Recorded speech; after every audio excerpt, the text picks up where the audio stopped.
Ça me parlait et sourire en même temps.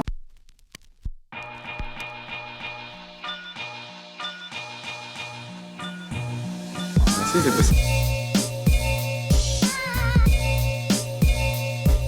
C'est de donner la lisibilité à la fois à l'entreprise qui veut prester ce service et à la personne qui achète le service de comprendre ce qui est requis pour que le service soit de qualité.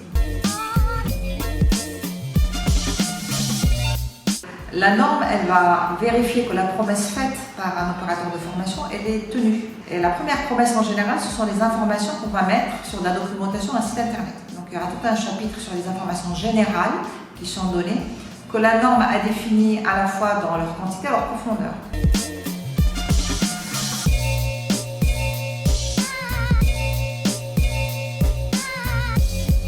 Donc on veut qu'il y ait un minimum d'informations pour permettre à une personne, de façon éclairée, d'avoir envie ou pas de contacter ce service de formation. Ensuite, on va s'intéresser à la partie un peu diagnostique. Le diagnostic qui se fait au niveau d'un individu, mais qui peut aussi se faire au niveau d'un cahier des charges pour répondre à un besoin de formation. On va expliciter un peu quelles sont les informations à donner à ce niveau-là, pour permettre toujours à l'acheteur d'avoir toutes les informations nécessaires pour faire un achat éclairé.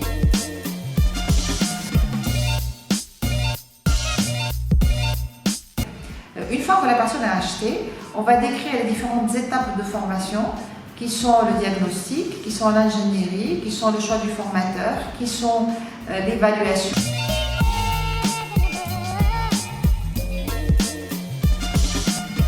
Et à chaque étape, on va décrire les requis qualitatifs, en tout cas les exigences définies par la norme.